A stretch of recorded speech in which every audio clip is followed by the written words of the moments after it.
वो तारीख थी 12 नवंबर 2023। दिवाली का दिन था। उत्तराखंड के उत्तरकाशी की एक जगह थी जहां बन रही थी एक सुरंग में श्रमिक अपना काम करने में लगे थे। उनमें से 41 मजदूरों ने तब सोचा भी नहीं होगा कि कुछ ही पलों में अचानक कुछ ऐसा होगा जिसे वो शायद पूरी जिंदगी न भूल पाएं। जी हाँ, ये कहानी है यमुनोत्री राष्ट्रीय राजमार्ग पर एक निर्माणाधीन सुरंग के एक हिस्से के ढहने, उसमें लंबे वक्त तक 41 श्रमिकों के फंसने और फिर उनके सुरक्षित बाहर निकलने की। जब आप इस कहानी की तह तक जाएंगे तो ये आपको किसी फिल्मी कहानी से कम नहीं लगेगी। लड़का फंसा हुआ है पहाड़ में, कब तक निकलेगा खबर नहीं मिल रहा है। मुझे रोज बोला लेकिन आज निकल जाए, कल निकल जाए। गब्बर सिंह जी, मैं पुष्कर सिंह धामी बोल रहा हूँ। कैसे हैं आप लोग? ये 24 घंटे में हो जाएगा क्लियर, बाहर ले आएंगे लड़कों को। तो जैसा हमने आपको बताया कि ये घटना 12 नवंबर की है, जब निर्माणाधीन सिलक्यारा डंडाल गांव सुरंग का एक हिस्सा अचानक ढह गया, जिससे उसमें काम कर रहे श्रमिक फंस गए। इसके बाद थोड़ी राहत भरी खबर तब मिली जब इन श्रमिकों से संपर्क स्थापित हो गया। शुरू में इन श्रमिकों की संख्या 40 बताई गई थी। इन मजदूरों तक 4 इंच के पाइप से ड्राई फ्रूट्स भेजे गए, उन तक ऑक्सीजन की सप्लाई की गई। वॉकी टॉकी के जरिए इन मजदूरों से बात की गई और उन्हें लगातार भरोसा दिलाया गया कि उन्हें सुरक्षित तरीके से बाहर निकाल लिया जाएगा। मजदूरों को सुरक्षित बाहर निकालने के लिए कई प्लान्स को लेकर चर्चा हुई। विदेशी टनलिंग एक्सपर्ट भी बुलाए गए। इस दौरान ऑगर मशीन के जरिए हॉरिजॉन्टल ड्रिलिंग पर खास जोर दिया गया। साथ ही वर्टिकल ड्रिलिंग के ऑप्शन को भी विकल्प के तौर पर रखा गया। खैर, हॉरिजॉन्टल ड्रिलिंग पर तेजी से काम आगे बढ़ने लगा। शुरुआत में इससे अच्छे संकेत मिले, फिर शुरू हुआ बाधाओं का सिलसिला। जैसे कि रास्ते में लोहा आने से मलबे में फंसकर ऑगर के ब्लेड्स मुड़ गए, उनको बाहर निकाला गया, फिर से काम शुरू किया गया। इस बीच एक बड़ी सफलता ये मिली कि 6 इंच डाया का पाइप श्रमिकों तक पहुंच गया, जिसकी मदद से उन तक ड्राई फ्रूट्स के बजाय प्रॉपर खाना भी पहुंचने लगा। इतना ही नहीं, मजदूरों तक कैमरा भी पहुंच गया, जिससे सुरंग में फंसने के बाद उनकी पहली तस्वीरें भी सामने आ गईं। इस सब से मजदूरों की सलामती को लेकर थोड़ी तसल्ली मिली। हाँ, गब्बर सिंह जी, मैं पुष्कर सिंह धामी बोल रहा हूँ। राम राम। कैसे हैं आप लोग?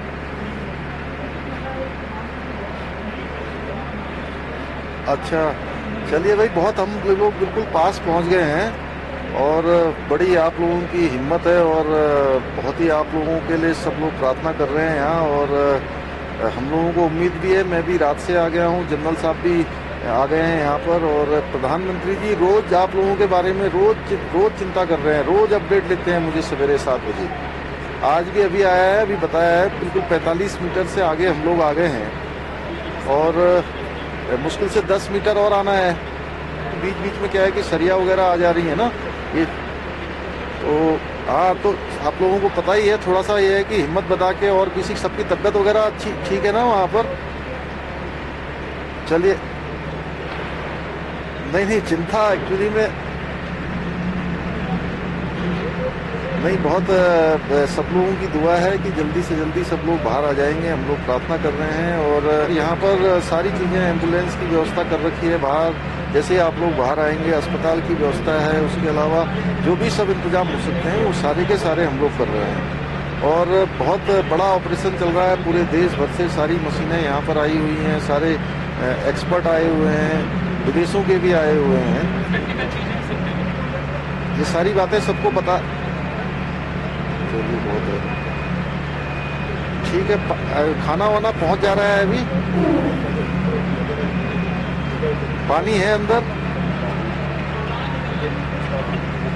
हाँ, बिल्कुल टेंशन नहीं लेनी है और सबको बिल्कुल जो है कहिए कि बस जल्दी से जल्दी, और आप ही लोगों को नहीं है, आप लोगों के लिए पूरा देश लगा हुआ है, ठीक है ना?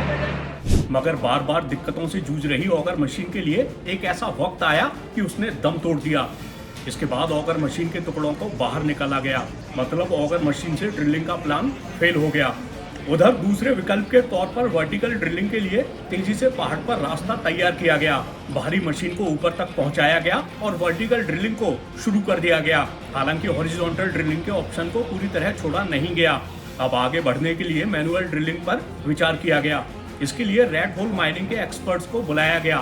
पाइप के अंदर जा रहे हैं 800 डाया में, 800 mm पाइप में। अच्छा जी। और किस किस उसका यूज कर रहे हैं आप? हम हिल्टे का यूज कर रहे हैं, गुदाली का यूज कर रहे हैं, और भी कोई चीज मिलती है तो हम उसे भी यूज करते हैं, पंजी फावड़े सब यूज कर रहे हैं। अच्छा, तो पाइप के अंदर आप लोग एक बार में कितने लोग जाते हैं? 2 लड़के जाते हैं। 2 लड़के जाते हैं। अच्छा, जो आप जिस तरह से कर रहे हैं उसको रेट माइनिंग बोला जाता है? उसे बोला जाता है चूहा पुशिंग बोला जाता है, अंडरग्राउंड। अच्छा, तो आप लोगों की कितने लोगों की टीम है? हमारी 12 लोगों की टीम है। हमारा एक मैन हेड है वकील हसन, और उनके साथ में फिर 10 लड़के और हैं हमारे, हम 12 लोगों की टीम है। अच्छा, एक बार में बस कितनी देर काम करते हैं 2 लड़के? एक बार में 3 घंटे काम कर लेता है। 3 घंटे दो काम लड़के। अक्सर इस तकनीक का इस्तेमाल कोयले की खदानों में होता रहा है। ये काम बिल्कुल भी आसान नहीं था, मगर रेड होल माइनिंग करने वालों ने कमाल करके दिखा दिया। उन्होंने तेजी से मजदूरों को बाहर निकालने का रास्ता खोल दिया। आखिरकार मजदूरों को निकालने के लिए पाइप का रास्ता उन तक पहुंच गया और सुरक्षित तरीके से उनको बाहर निकाल लिया गया।